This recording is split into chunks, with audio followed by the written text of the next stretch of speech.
All right, good morning, everybody. Today is Thursday, September 3rd, 2015. And this is Before the First Cup with Jules here on UCY.TV. Happy Thursday, everybody. One more day. Yay, it makes me excited. It is 77 degrees and sunny here in upstate New York. We're supposed to be getting our summer heat back. We actually experienced early fall over the last few weeks, but summer is back. It's hot, sunny, and humid here for at least the next 7 days or so. I want to give a big shout out to four individuals altogether for donations yesterday. I want to say thank you to Mr. Dale, and that was Dan and Bridget made certain that Dale was able to contribute via PayPal. So I want to say thank you to all you guys for making that happen. Thank you also to Howell, a.k.a. Cracker, for the donation yesterday. If you go out to, and guys, I don't ever ask for any cash to run the network. You know, most of this happens out of my pocket. There are definitely people out there who donate, and I appreciate every single donation, but one of the things that is a sad fact of the matter is that every month the bills come due, and usually I just don't complain about it and I just pay them. But this year we've had to replace some equipment. We had an air conditioner go bad. We had a mixer go bad. We also, I have 3 machines here that are 12 years old. So I bought a machine last year that's still sitting here in a box, and I need to find time to open it up and get it running.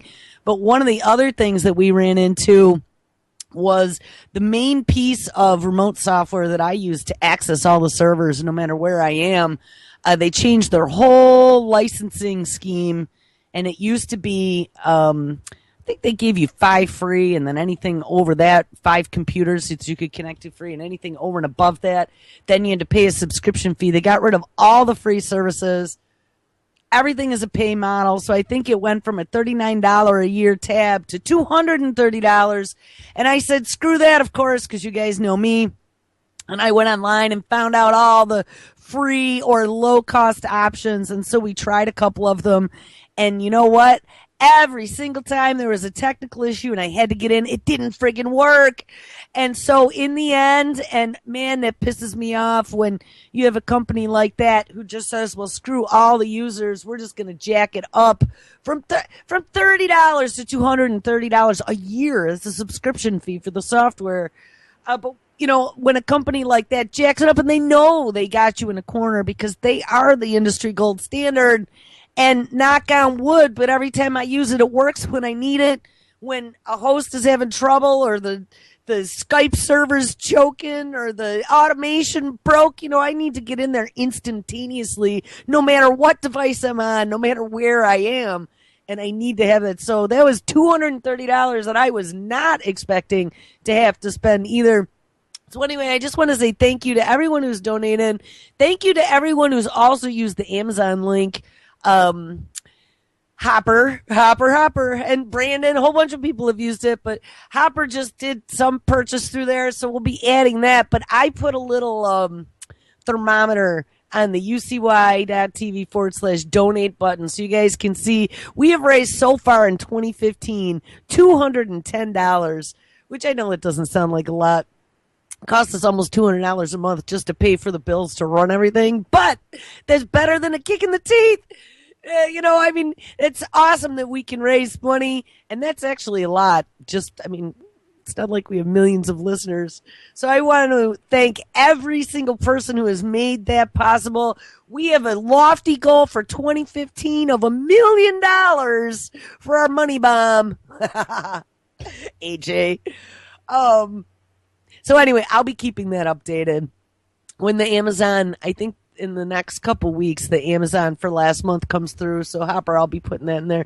But it'll be kind of fun. We can watch how the little thing goes up. And none of that money's going to go to waste. I have a credit card bill that needs to be paid to cover my air conditioner out here. So that'll come in very helpful. Thank you very much.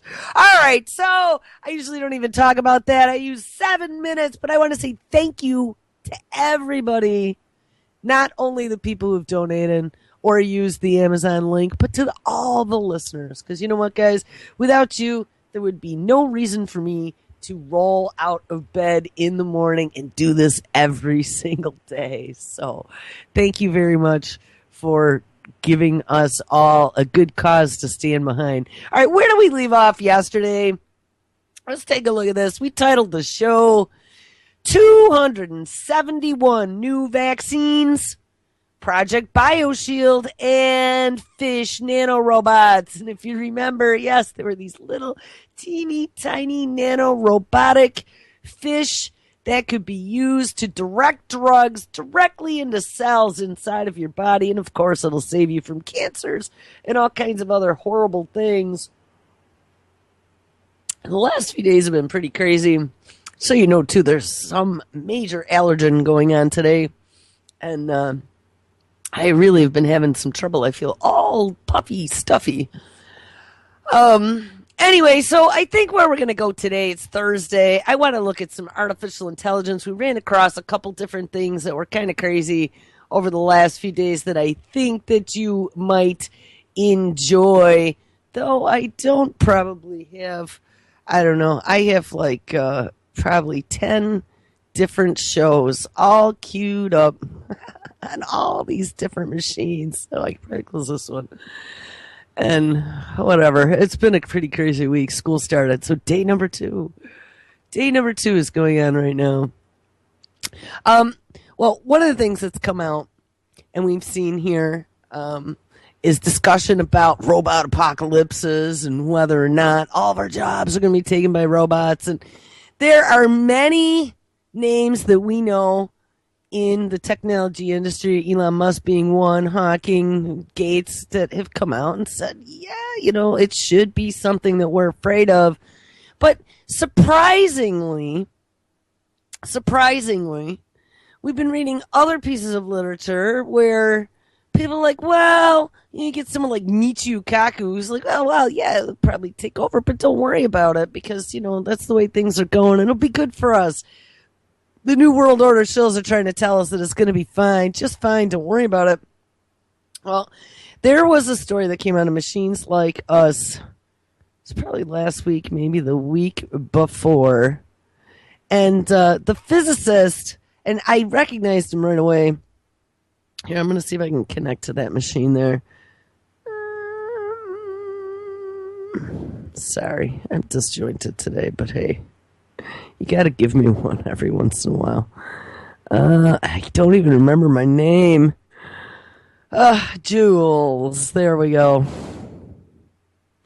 Alright, he's a physicist that I see a lot of the times on one of the science programs that we watch. Hopefully I don't have anything playing in the background, because it is very possible. Oh, hold on. Let me double check. Wow, I got shit open everywhere. Holy crap. All right, let's see if we can get this up. Hey, it worked. I wonder... Uh-oh, hold on. I think this is the...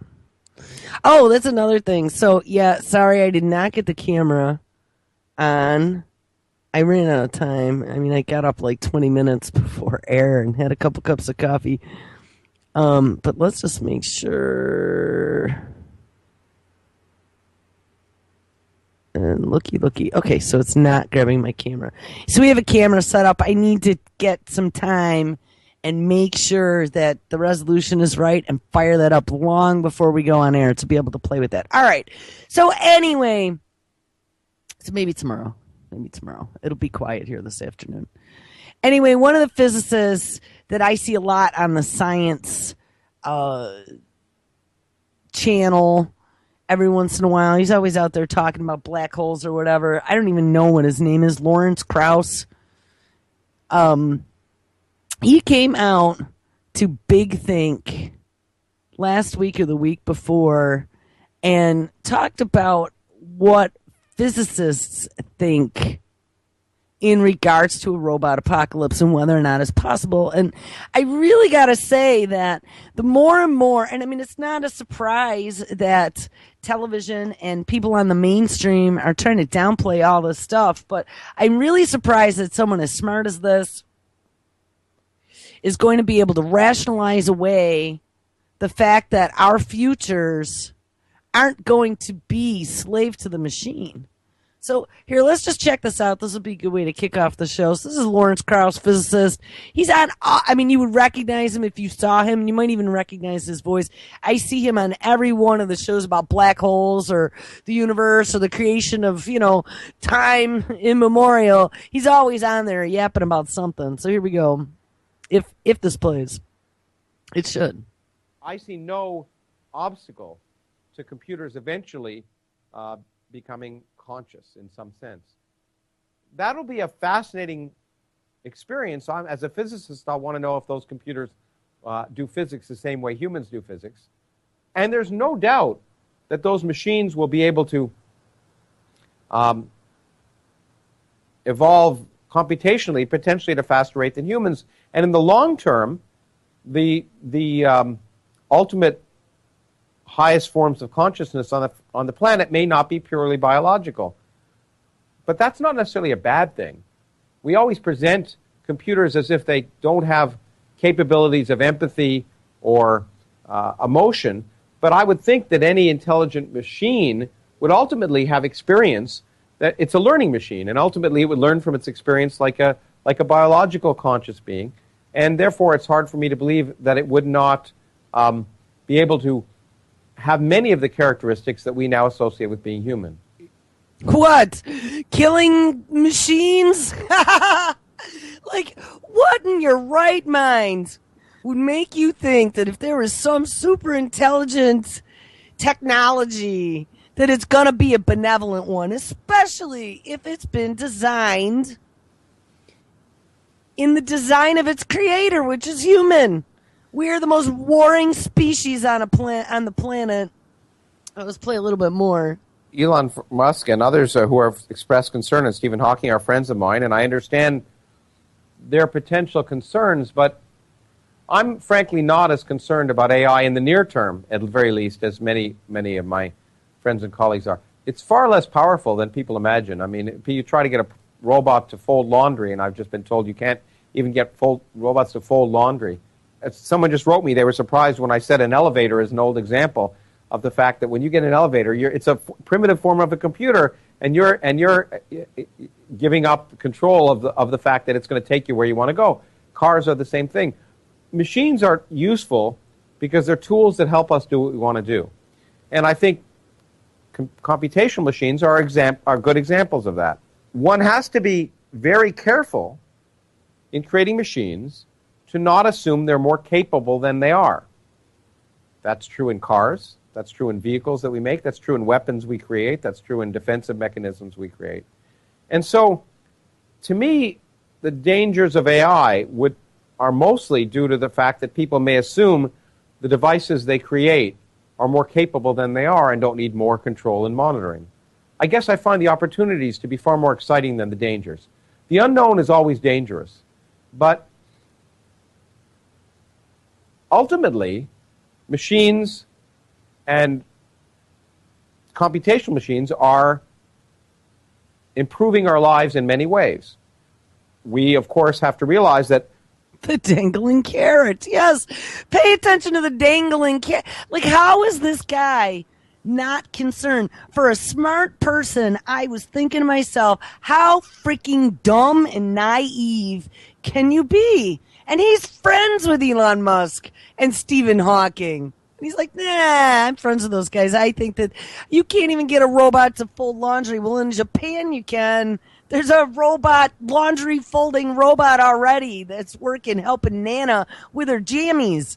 All right? This dude is totally downplaying. And like I said, for somebody that's that smart, somebody who sits and ponders the wonders of the universe on a daily basis, how can he not go down that timeline? And I know it's the timeline that none of us want to think about, but I think that's exactly where we're headed.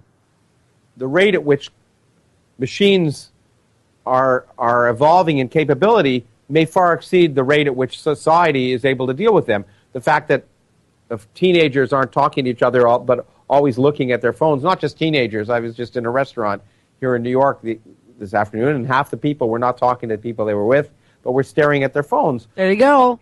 Be not a good thing for societal interaction. and people may have to come to terms with that.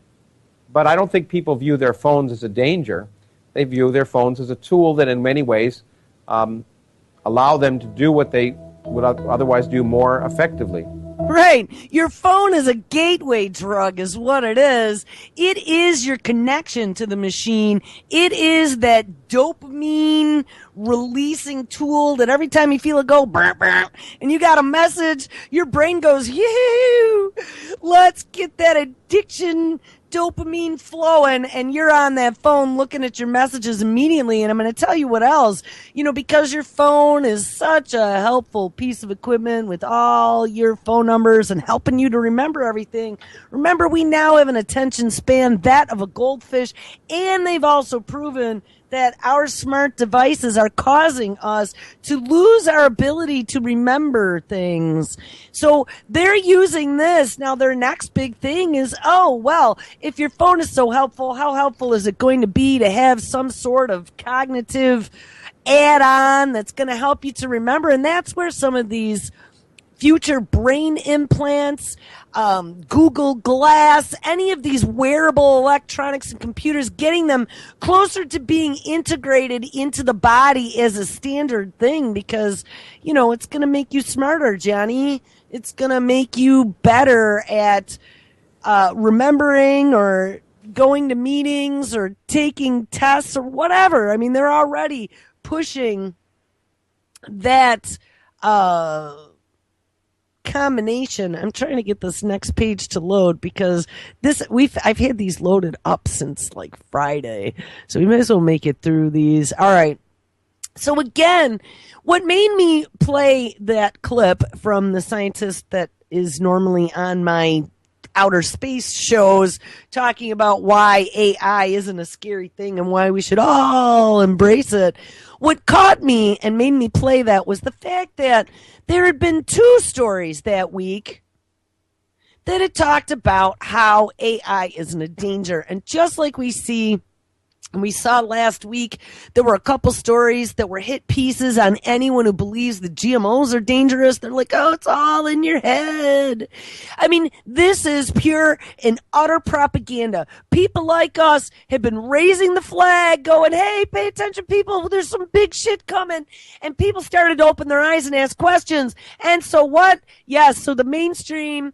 And this one happened to be Machines Like Us, which that's not really mainstream, but he's a famous guy, and I'm sure that story got out there. And Computer World, this is another one. I used to read this when I was a tech. They put out hit pieces on anyone like us who came out and raised any type of concern and alarm as to what's going on with artificial intelligence. So here we go. This is why we're doing this. We had 2 hit pieces in 1 week. Super intelligent machine spawned by AI. Execs aren't worried. So here we go. God, hold on. I just got an ad that now is hanging my whole screen. All right.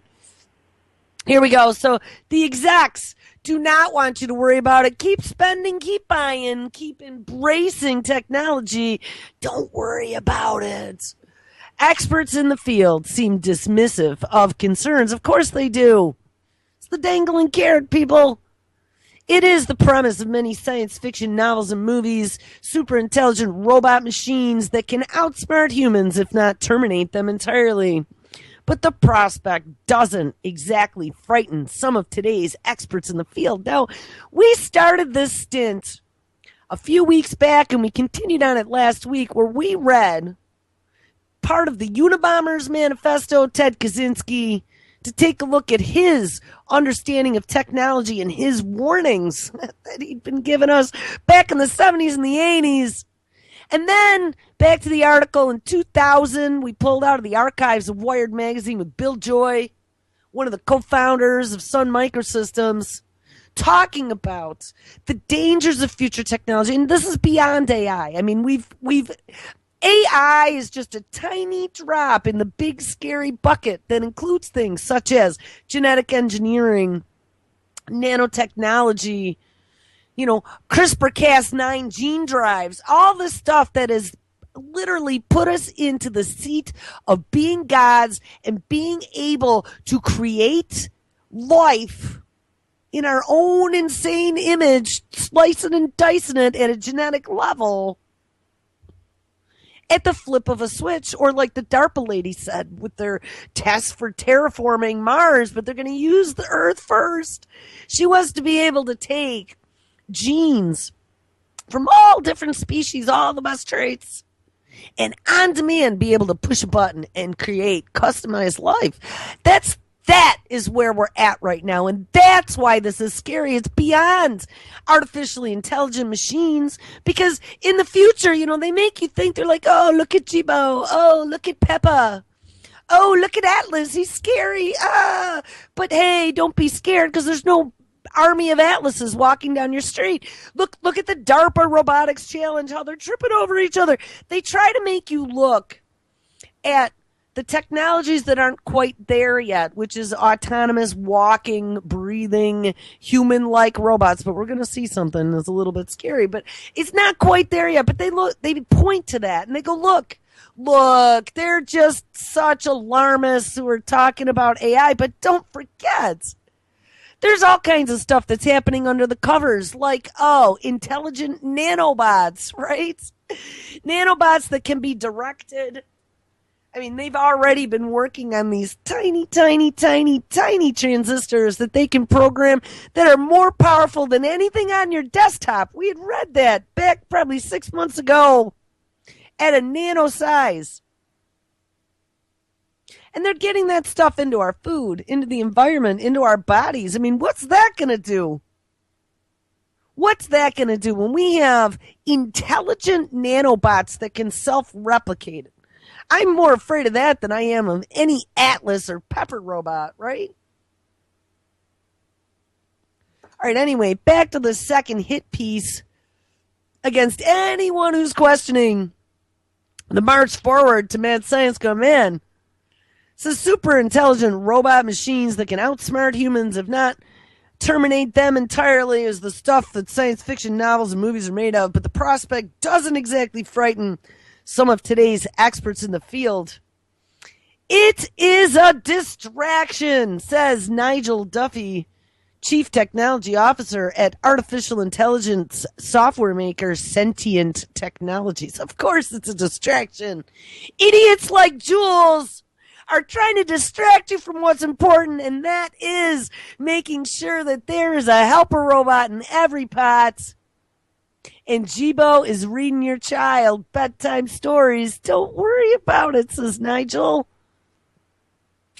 More pressing issues, Nigel said, revolves around the role algorithms play online in determining whether people are allowed to get a mortgage or establish a line of credit. And that is true. I mean, it's all about the algorithm, people. As they're slicing and dicing you in the database, there's going to be some big problems. I'm telling you that. I just saw something the other day that it is very possible now that they're going to utilize your friends that you are connected to on Facebook to help them determine whether or not you should be eligible for a mortgage. So if you have people in your friends list who maybe don't have the best credit reports, that might affect you in some unknown way.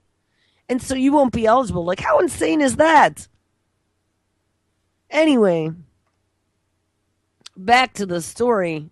So his remarks, Nigel's remarks, were echoed by others in the industry during a panel discussion on Wednesday at an event in Silicon Valley focused on artificial intelligence. And I'm not going to say that we shouldn't be worried about the algorithms that are being used, because we've read about all kinds of algorithms, not just determining whether or not you get a line of credit. And that's probably the one that's most in your face. But we have algorithms that are determining whether or not you might have a future violent episode, let's say, by your speech patterns, right? We read about that early in the week, about them being able to diagnose future mental illness based upon voice patterns. Well, those voice patterns are run through an algorithm, and that algorithm then determines whether or not you could future potentially become mentally ill. I'm definitely worried about the algorithm, but in general, across the board. Anyway, says his marks were echoed by others in the industry during a panel discussion on Wednesday at the Silicon Valley focused event on artificial intelligence. Quote, I'm more worried about global warming, says Kevin Quinnison, engineering manager and staff engineer at Twitter's AI and machine learning division called Cortex. Now, who knew? Who knew that Twitter had an AI division? Because I didn't. Panelists' comments were made after two questions from the audience. One person asked if they were fearful of AI. And a second person asked them how humans might coexist, if at all, with superintelligence created by AI. The consensus of the tech panel seemed to be that while AI might one day give rise to superintelligent computers and machines, it's a long way off, and preparing for that scenario shouldn't be a priority. What? Anybody in the tech field who believes that it's A, long way off, and B, that we should not be preparing for that type of scenario as a priority needs to be fired immediately, because you are not a tech, you don't understand technology, you should not be in any position of authority. These people that are motivated by that dangling money carrot, who don't give two shits about ethics or future or morals or anything like that, we shouldn't worry about it. Let's just run blindly forward without any forethought whatsoever. Let's downplay this completely and keep you buying, and being sucked into the machine. But don't worry about it. All right. So the board, the panel, decided that it is not a priority. Adam Chire, co-founder and vice president of an engineering startup called Viv, said the question of superintelligence was worth considering, but only from a theoretical standpoint. He equated the question to asking what it would be like to coexist with aliens. I mean, come on. Is this not like so damn transparent that these people are downplaying this to such the nth degree? When you have people on the other side of the fence like Musk and Hawking and Gates coming out going, well, I think we got some big issues on the future horizon here. Kurzweil rubbing his hands together, all sweaty, because he's so damn excited about the thought of uploading his thoughts to a computer. We got them growing brains of a 5-year-old fetus, or a 5-month-old fetus, 5-week-old. It was even smaller than that. Fetus with 99% human genes. They managed to grow as stem cells in a petri dish. But don't worry about it. We don't have a brain project going on globally, or supercomputers in all the big universities and in China and all the other countries we're competing with to see who can get the first one and the fastest that can outrun a human brain. No, don't worry about it. To me, I just can't even believe how unreal this disbelief is to me. And if there's any technical person out there that believes any of this fodder bullshit that these people are saying, don't worry about it, then you don't deserve to be in technology. Here's the thing. People in technology, one thing that made you interested in technology to begin with, at least for real people who are interested in technology and who did it for the love of technology, was because you were a forward thinker, because you were somebody who lived in the future. You were somebody who could see the utopia that you imagined. Maybe it's just too difficult for them to think about dystopias, and maybe that's why they deny it. It's a cognitive dissonance. But anybody out there in the technical field who is saying that AI is not a danger to man, and I'm not talking 100 years from now. I mean, I'm talking very shortly. Self-driving cars and stuff, and once they can connect to the network that then is manipulated by federal agencies and corporations alike that are all in bed together with kill switches everywhere, I think there's a lot to worry about. I think we're all totally screwed. I don't know how we're going to kill the system, as Kaczynski calls it. They've already pulled that drawstring. I mean, maybe I see one little pinhole of light left to get out. But those drawstrings are pulled pretty far shut.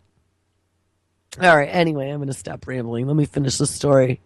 So Viv, this is this engineering startup, Viv is building a platform for AI that other developers can use for their own software. And previously, this Adam Chayer, who is the co-founder of Viv, he previously had been the co-founder and vice president of engineering at Siri before it was acquired by Apple. Now, let's back up the truck, Chuck, because we heard an interview quite a while back. Anybody for a Cupid doll? Does anybody know who created Siri before it was acquired by Apple? All right, Cupid doll waving. I'm holding it by the hair. Beep, beep, beep, beep. We did this. Yes, DARPA, more affectionately known as DARPA. We had the DARPA chick in an interview with, I don't even remember which network it was, but she actually said that, yes. She's like, we created the Siri technology. So again, Apple saying that they're unhackable, they're not letting NSA spy, whatever. Remember, Siri is a DARPA piece of software. Anyway, back to this guy, Chayer, who was the co-founder and vice president at Siri, says we are more likely to be hit by asteroids than taken over by artificial intelligence. Back to the dude before named Duffy of Sentient Technologies, said that his fear was the notion that people even think that there's something to be fearful of. And his comment drew laughs from the panel and people in the room. Ding, ding, ding, ding. Disinfo written in red. It's not really, it's in black, but it should be, with big pointy flashing arrows going, disinformation propaganda. I'll read it again. Duffy of Sentient Technology said his fear was that the notion that people even think that there's something to be fearful of. And his comments drew laughter from the panel and people in the room.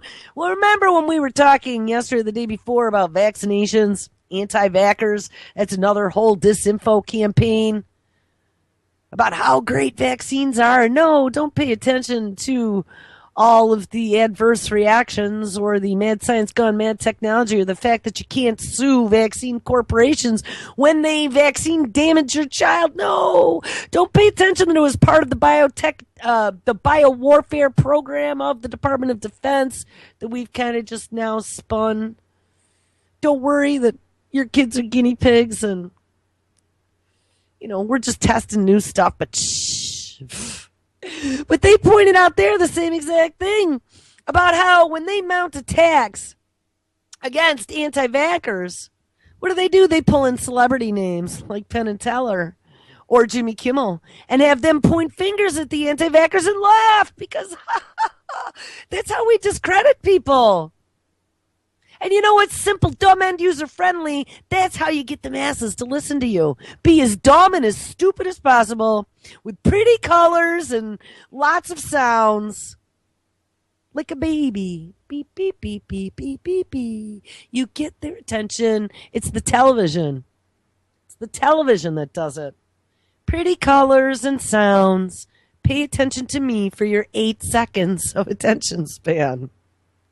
Oh, guys, we have so decimated our species. I mean, sometimes I think that maybe it's time. Maybe it really is time. Maybe we should just stop fighting it and let the human race destroy itself because it's time. The sixth great extinction is on its way, but maybe there's a reason for that. I don't know. It makes me very sad, but let's finish this because I have a whole bunch more I want to get to, and time is already running short.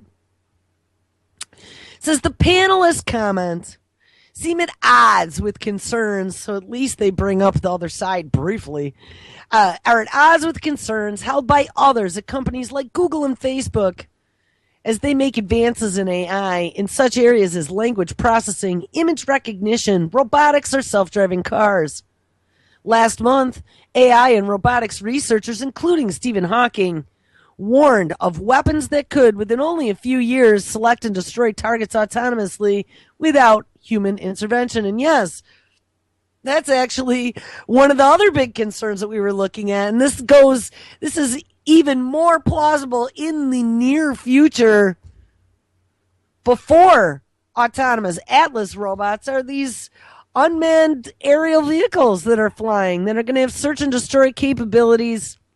There was a symposium of, I don't remember, 1,300 maybe scientists that had all inked onto a petition petitioning the UN and NATO and global governments to put a stop to autonomous weaponry without human intervention. I mean, why would we be allowing machines to kill? And making that kill decision, it's kind of like having a software application diagnose your mental illness, right? We definitely want to keep the human component in there. Anyway, back to the story. The end point of this technological trajectory is obvious. Autonomous weapons will become the Kalashnikovs of tomorrow, they wrote in an open letter published at the International Joint Conference on Artificial Intelligence in Buenos Aires. But on Wednesday night in Silicon Valley, no such scenario was mentioned. Ding, ding. So what do you think of that? Like, they have this big Silicon Valley event. Questions come up about artificial intelligence and the dangers that exist. And every one of the executives downplayed it, like anyone who believed that was some sort of crack smoking, hallucinating, low intelligence idiot. I mean, it's just unfathomable to me. None of those people should be in technology at all if they don't have that concern. All right, we got a couple more things, and hopefully I can get all this to work today. Because like I said, I have 2, 3, 4, 5, 10 stories up here. And we're going to try to stitch them together in some sort of coherent manner. There was a story that came out a few days ago. This was dated August 31st of 2015. I had actually seen this video way back when. It's from 2011.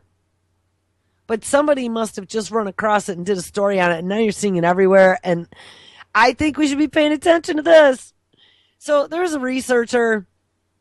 I think this was an interview that was done in PBS. PBS had the video.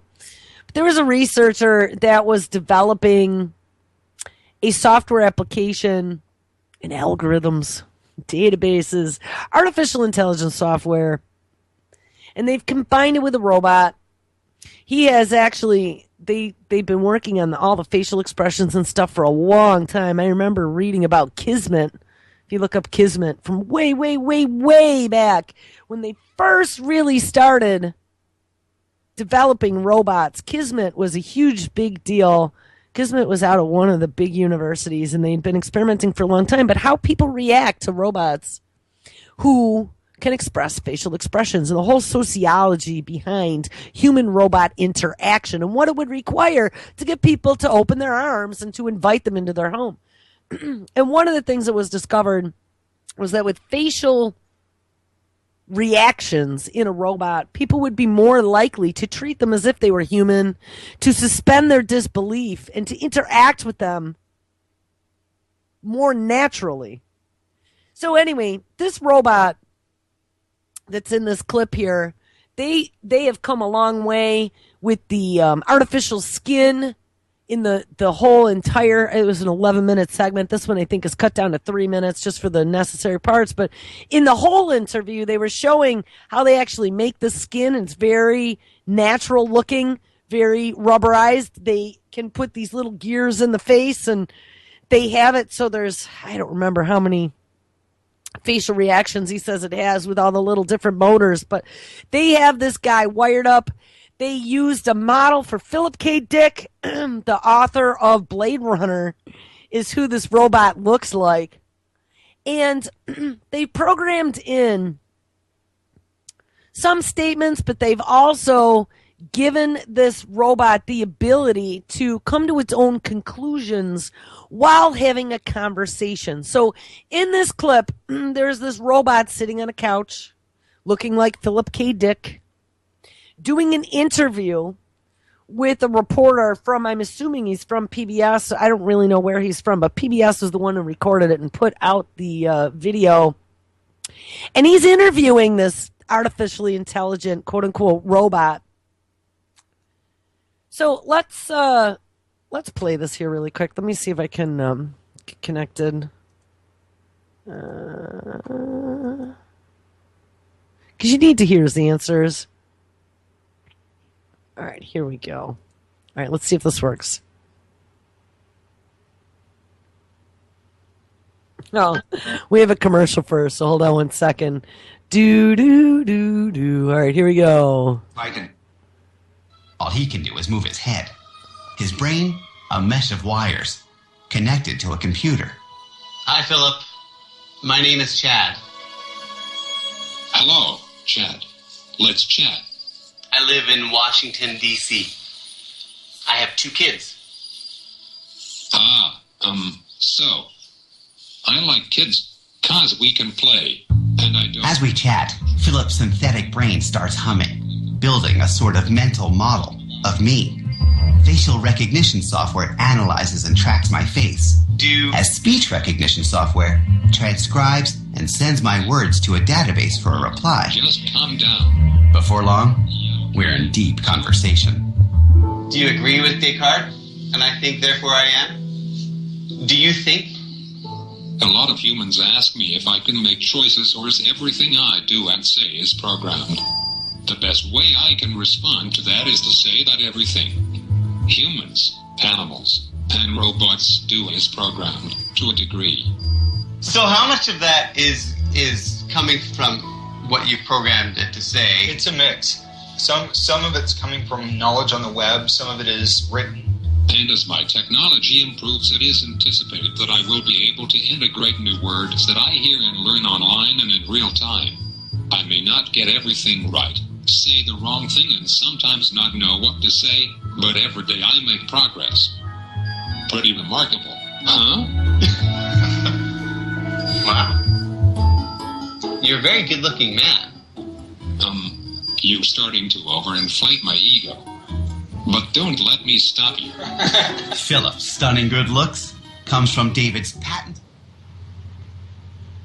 Oh, hold on. Hold the phone. Disappointment. Because these robots will disappoint us if we are looking for human connection. Do we want to make them in such a way that we're going to love them? Because they will be pretending to love us. David fears if we don't humanize robots by bringing them into the human family, we face a frightening future. Think Terminator, a world in which killer robots turn on their creators and set out to destroy us. Hasta la vista, baby. Do you think robots will take over the world? Jeez, dude. You all got the big questions cooking today. But you're my friend, and I'll remember my friends, and I will be good to you.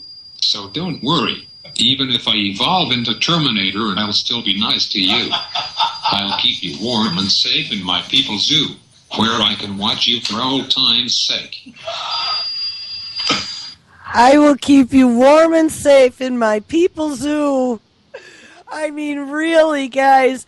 Now, I'll tell you what's interesting about this, and I don't know, there's some question here as to how much of this is programmed and how much of this was actually generated as part of a conversation based on the algorithm. But regardless of what it was, and I think it was a combination of both, we had read a story a while back that had looked at the ethics and what the ethics as well as the, what's the word I'm looking for? Interpretation of what's been programmed into intelligent machines. And one of the things that they had brought up as a potential issue is that if they tell robots, software, artificial intelligence, right, like the first laws of robotics, which we should have some, and I know that we don't, at least not yet. Back from My Robot, right? They had and wasn't that Isaac Asimov? They had the laws for robots. You do not harm a human. But one of the conversations that we read about from a grander level, where people are discussing the ethics and the morals and what we should be doing with this, is that if we tell robots, artificial intelligence, that they should keep humans safe, an artificially intelligent being could come to their own conclusions. And their conclusion might be that keeping a human safe, the only way to keep a human safe, let's say, would be to put them in a cage and lock them up like animals in a zoo for people to visit and play with them, because they will always be safe. There will be no danger if they are kept enclosed in their cage and only let out while the creator is sitting there watching them closely. It's frightening. It's frightening because we've seen this echoed multiple times. There was also a story, and I actually was able to find it while the clip was playing. I had mentioned this in a conversation I had last night with Elon Musk back from May of 2015. Could robots turn people into pets? Yes, Elon Musk claims that artificial intelligence will treat humans like Labradors. Robots will use humans as pets once they achieve a subset of artificial intelligence known as superintelligence. This is according to SpaceX founder Elon Musk, who claims that when computers become smarter than people, they will treat them like pet Labradors. His comments were made in a recent interview with scientist Neil deGrasse Tyson, who added that computers could choose to breed docile humans and eradicate the violent ones. And I would second that as well. Elon Musk, I mean, don't we already do that to pets? I mean, we selectively breed.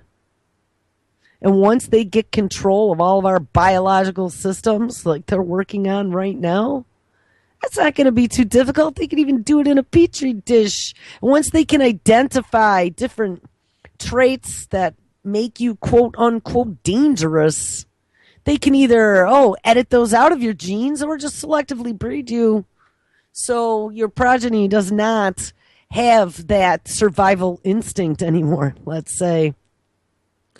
Elon Musk has already likened, and I'm sure we've all heard this one, artificial intelligence to quote summoning the demon, unquote. But in his latest interview, Musk says his fears revolve around something known as superintelligence. This, according to author Nick Bostrom, is, quote, any intellect that greatly exceeds the cognitive performance of humans in virtually all domains of interest, unquote. I mean, we won't be like a pet Labrador if we're lucky, Musk told Tyson, adding that we may become lab pets to them. Yes, like lab monkeys locked in cages. Tyson theorized that robots will, quote, get rid of the violent ones and then breed the docile humans, unquote. deGrasse Tyson is another smart physicist I see on my space shows. I don't know. Sometimes I see him shilling for the New World Order, but I think he's absolutely right on that one. Musk also said that humanity needs to be careful about what it programs super intelligent robots to do. He uses the example of asking them to find out what makes people happy. And he says it may conclude that all unhappy humans should be terminated, said Musk.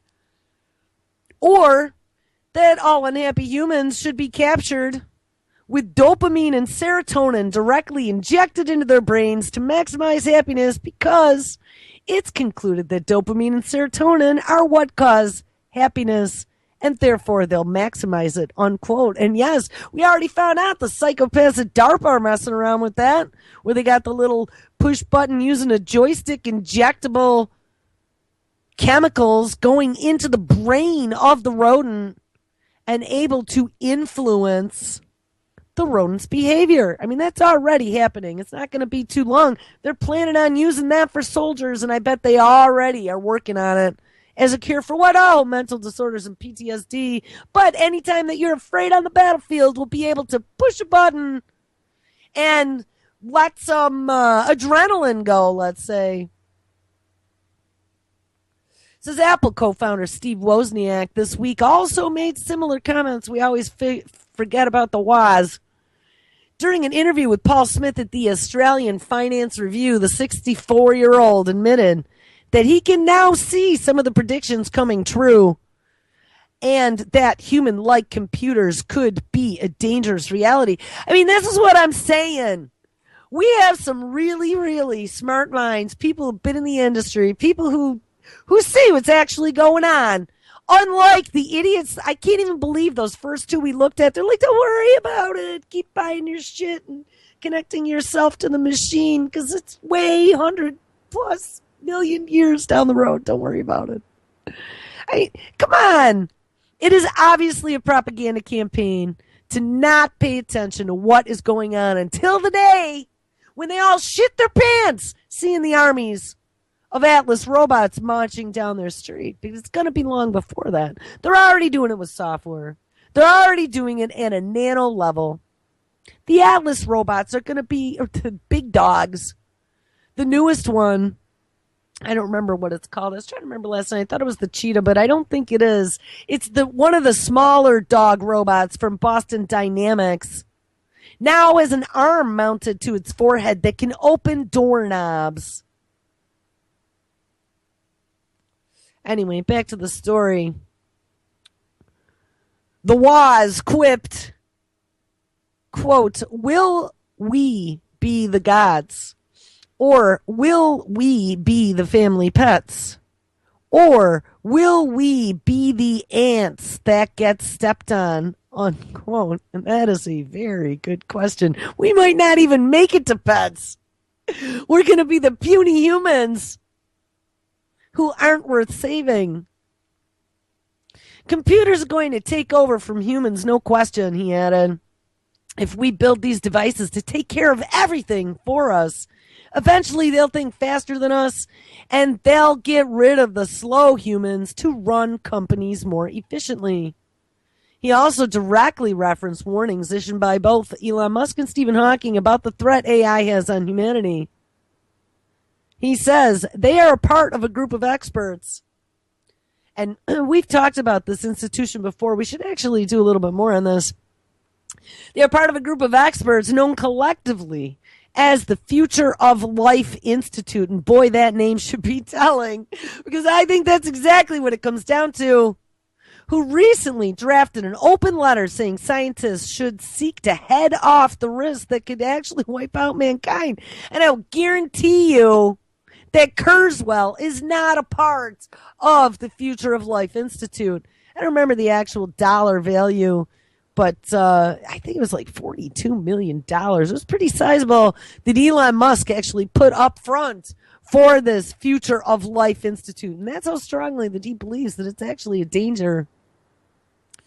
The authors said that there is a broad consensus that AI research is making good progress and would have a growing impact on society, but it issued a stark warning that research into the rewards of AI had to be matched with an equal effort to avoid the potential damage that it could wreak. For instance, in the short term, it claims that AI may put millions of people out of work. And do you know, and you know what, I don't have it up right now, but I just saw a story about that also. We've looked at a bunch of things talking about industry insiders saying exactly what we've been saying, that, this new revolution, this is like going to be as big as the Industrial Revolution. There's a whole paradigm shift coming. Software and robots are going to start running all kinds of things, and there's going to be mass unemployment. But don't worry, because it's going to be like Buck Rogers out of the 21st century. According to Kurzweil, we're going to be able to sit around and do lots of deep thinking and have our robots feed us grapes as we live in the new utopia. But we know it's not going to be that way. When there are no more jobs and they don't need us anymore, and you're not producing, adding to the machine, and as the doles get larger of people who don't have jobs who are collecting off the system, how long is it going to be before, and I mean, they've already designated the majority of humans as unnecessary, useless eaters and ones that are causing climate change? Hey, we need to reduce the carbon quotient down to 0. That's not looking too good for the future of the human race, to be honest. But I just saw a story the other day going, no, it's exaggerate. We're not going to lose all these jobs with technology. Don't worry about it. People are overreacting. Again, another propaganda hit piece. So people don't pay any attention until it is too late. Earlier this month, Tesla boss Mr. Musk says he believes humans could be banned from driving in years to come, and all cars instead will be controlled by robots. And I've said that. One of my greatest joys in life is the bastion of freedom that I feel when I'm on the road, and I don't want anyone to take that away from me. The entrepreneur also claims that computers will one day do a much better job at driving, and that humans are simply just too dangerous behind the wheel. And I can see that as well. All right, guys, well, if you can even believe it, that is another hour in the bag. Make sure you stick around because it is Thursday. Mr. Kevin Blanche is up next. We have Ron live at 7 p.m. Eastern with Game On. We have Behind the Woodshed with Hal at 8. Double Cross with Chuck at 10. And Anti-Media Radio with SM Gibson at 11. All right, guys, have an awesome Thursday. I'll see you tomorrow. Take care.